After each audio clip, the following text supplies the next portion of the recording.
Hello everybody, welcome back to HardReset.Info channel. In today's video, I will show you how you can easily set up WhatsApp on your Samsung S25 Plus.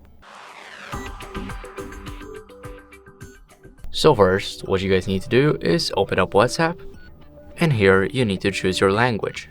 Now, after you do that, here, click on Agree and Continue and make sure to read their privacy policy.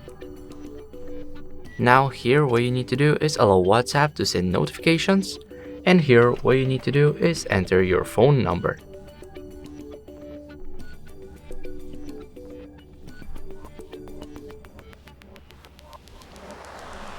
Now after you do that, click Next and wait for it to connect.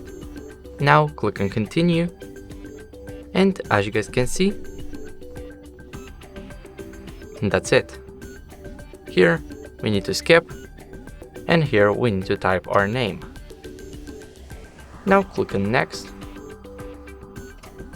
and here you can add your email, but if you don't want to, then simply click Skip.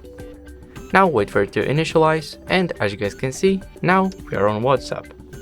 Thank you guys for watching, make sure to leave a like, subscribe, and see you in the next video. Bye.